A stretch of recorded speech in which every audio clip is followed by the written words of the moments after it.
سحر کا وقت تھا، معصوم کلیاں مسکراتی تھی، ہوائے خیر مقدم کے ترانے گنگناتی تھی۔ ابھی جبریل بھی اترے نہ تھے کعبے کے منبر سے کہ اتنے میں صدا آئی ہے عبداللہ کے گھر سے۔ مبارک ہو شہ ہر دو سرا تشریف لے آئے، مبارک ہو محمد مصطفیٰ تشریف لے آئے۔ مولا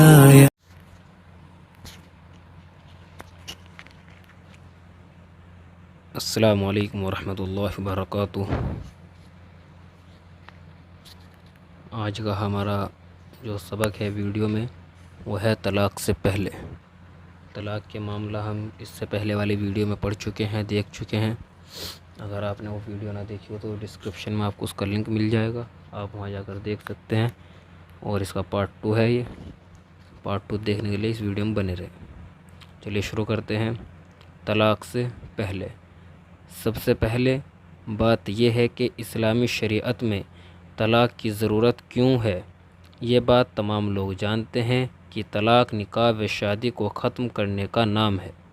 شادی عام حالاتوں میں ہر انسان کی ضرورت ہے۔ شادی کے ذریعے ہی انسان کا نیا خاندان وجود میں آتا ہے اور اسی طرح ہی انسانی نسل کا سلسلہ جاری ہے۔ شادی اسلام کے پیغمبر حضرت محمد صلی اللہ علیہ وسلم کی سنت بھی ہے اور ایک عبادت بھی۔ اس کے ذریعے جائز طریقے سے جنسی خواہش کام واسنہ پوری ہوتی ہے اور حرام اور ناجائز جنسی تعلقات سے حفاظت ہوتی ہے۔ ایسی خوبیوں اور حکمتوں والے شادی کا بندھن بہت ہی مضبوط ہونا چاہیے، کیونکہ یہ رشتہ جتنا مضبوط ہوگا شادی سے نکلنے والے نتیجے بھی اتنے ہی بہتر اور فائدہ مند ہوں گے۔ اسلام شادی کے رشتے کو پختہ عہد و پیمان، پکا وعدہ، سمجھوتا اور بہت ہی مضبوط بندھن قرار دیتا ہے۔ قرآن میں اللہ نے فرمایا، اور وہ بیویاں تم سے ایک مضبوط اقرار لے چکی ہیں۔ قرآن کے مطابق نکاح مضبوط سمجھوتا، میثاق غلیظ اور بہت ہی پکا وعدہ ہے۔ اللہ کے رسول صلی اللہ علیہ وسلم نے ایک صحابی کو حکم دیا کہ اس عورت کو جا کر دیکھ لیں جس سے نکاح کا پیغام آیا ہوا ہے، اور اس کی وجہ سے یہ بتائی کہ اس طرح تم دونوں کے بیچ رشتہ زیادہ پائیدار ہوگا۔ حدیث ہے ترمذی 1087۔ کہنے کا مطلب یہ ہے، یہ ترمذی حدیث کی 1087ویں حدیث ہے۔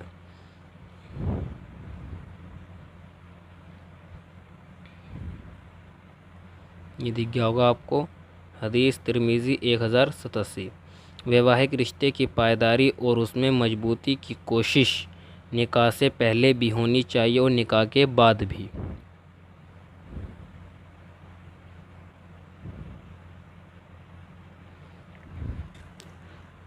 شادی کے بعد اس بندھن کو مضبوط بنانے کے لیے اللہ کے رسول صلی اللہ علیہ وسلم نے 2 قسم کی باتیں اپنانے کا حکم دیا۔ پہلی یہ کہ شوہر اور بیوی دونوں کے حق ادھیکار اور دونوں کی ذمہ داریاں طے کی، اور دونوں سے فرمایا کہ اپنے اپنے فرض اور ذمہ داریوں کو ادا کرے۔ شوہر اپنی ذمہ داری پوری کرے گا تو بیوی کو حقوق حاصل ہو جائیں گے، اور بیوی اپنی ذمہ داری پوری کرے گی تو شوہر کو اس کے حقوق مل جائیں گے۔ اللہ کے رسول صلی اللہ علیہ وسلم نے مرد سے کہا کہ تم جو کھاتے ہو وہی اپنی بیوی کو کھلاؤ، جو پہنتے ہو وہی اپنی بیوی کو پہناؤ، بیوی کو برا بھلا مت کہو آدی۔ اور بیوی سے آپ صلی اللہ علیہ وسلم نے فرمایا، یعنی کہ کہا، تم شوہر کی بات مانو، اس کے گھر اور بستر پر ایسے لوگوں کو مت آنے دو جو شوہر کو ناپسند ہو۔ حدیث ترمذی کی ہے 1163 اور ابو داؤد کی ہے 1830۔ دوسری یہ کہ زندگی کے سفر میں اتار چڑھاؤ آتے رہتے ہیں۔ نرم گرم حالات میں دونوں ایک دوسرے کے مزاج کو سمجھے اور آپس میں انصاف اور سچائی کا معاملہ کریں۔ مرد سے اللہ کے رسول صلی اللہ علیہ وسلم نے کہا، کوئی مومن مرد کسی مومن بیوی سے نفرت نہ کرے، اگر اسے بیوی کی کوئی بات ناگوار گزری تو اس کی دوسری بات اچھی بھی لگی۔ حدیث مسلم 2672۔ یہ کیسی حکمت سے بھری اور نفسیاتی منووگیانک رہنمائی ہے۔ ایسی سچی بات جس کا تجربہ ہر انسان کو ہوتا ہے۔ بھلا کون ہے جس کے اندر اگر ایک کمی ہے تو دوسری بہت ساری اچھائیاں نہیں؟ کسی ناگواری اور غصے کے وقت جب بھی یہ پہلو سامنے ہوگا، اپنے آپ پر کنٹرول کرنا اور غصے پر روک لگا لینا آسان ہو جائے گا۔ شوہر کے بارے میں قرآن میں ہے، اگر وہ تمہاری بیویاں تمہیں ناپسند ہوں تو ہو سکتا ہے کہ تم ایک چیز کو ناپسند کرو اور اللہ اس کے اندر کوئی بڑی بھلائی رکھ دے۔ اگر وہ تمہاری بیویاں تمہیں ناپسند ہوں تو ہو سکتا ہے کہ تم ایک چیز کو ناپسند کرو اور اللہ اس کے اندر کوئی بڑی بھلائی رکھ دے۔ قرآن شریف کا ہے یہ حکم۔ اور اللہ کے رسول صلی اللہ علیہ وسلم نے بیوی سے کہا، اگر میں کسی کو کسی انسان کے لیے سجدہ کرنے کا حکم دیتا تو بیوی کو حکم دیتا کہ وہ اپنے شوہر کو سجدہ کرے۔ ان دونوں باتوں کو اپنا کر میاں بیوی ایک دوسرے کے ساتھ اور زیادہ ہمدرد بن جاتے ہیں، فریق نہیں بنتے، دونوں ایک دوسرے کا حصہ اور پارٹنر بن جاتے ہیں، پارٹی نہیں بنتے، اور ایک دوسرے کے سلسلے میں یہ سوچ آدھے سے زیادہ معاملوں کی جڑ کاٹ دیتی ہے۔ اس احساس کے رہتے ہوئے اگر کسی کی کوئی کمی کبھی سامنے آتی ہے، کسی طرف سے کبھی کوتاہی ہو جاتی ہے یا کوئی کام پورا نہیں ہوتا ہے تو اس پر غصہ آنے کے بجائے اس کے ساتھ ہمدردی پیدا ہوتی ہے، اس کو طعنہ دینے کے بجائے اس کو سمجھانے اور بتانے کا جذبہ پیدا ہوتا ہے، اس سے بدلہ لینے کی سوچ کے بجائے اس کی اصلاح سدھار کا خیال آتا ہے، اور جب ایک طرف سے ایسے جذبات اور سلوک کا اظہار ہوتا ہے تو دوسری طرف بھی اپنی کوتاہی پر شرمندگی اور دوسرے کے لیے محبت و احترام کا جذبہ بڑھتا ہے۔ ایک دوسرے سے نفرت اور دوسری اس میں نہیں بیٹھتی، اور بیٹھے بھی کیسے جب دونوں ایک ہی دوسرے کا حصہ ہے اور دونوں مل کر ہی مکمل ہوتے ہیں، تو اپنے ہی حصے کے ساتھ کوئی کیسے اجنبی کا سا معاملہ کر سکتا ہے؟ دیکھیے قرآن کیسے حکمت بھرے انداز میں اس تعلق کو بتاتا ہے۔ تم آپس میں ایک دوسرے کو جزو حصہ ہو، قرآن شریف میں ہے۔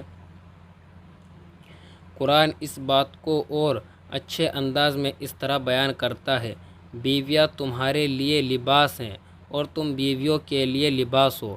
اللہ کے رسول صلی اللہ علیہ وسلم نے اسی دو طرفہ تعلق کو بتاتے ہوئے فرمایا،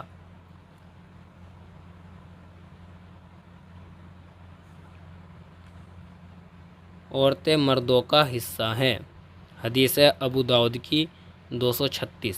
میاں بیوی کے بیچ تعلق کا یہ پہلو جب نگاہوں میں نہیں ہوتا ہے تب چھوٹی چھوٹی بات بلا وجہ مسئلہ بننے لگتی ہیں، کسی کوتاہی یا کمی پر بلا وجہ شک کی نظر پڑنے لگتی ہے، بات بات پر پکڑ ہونے لگتی ہے، پھر ایک طرف سے شک اور طعنہ، دوسرے کے اندر بھی غصہ اور بدلہ لینے کا شیطانی جذبہ بھڑکاتا ہے، پھر رائی کا دانہ پہاڑ بنتا ہے اور چنگاری شعلے میں بدل جاتی ہے جس سے پورا گھر جلنے لگتا ہے۔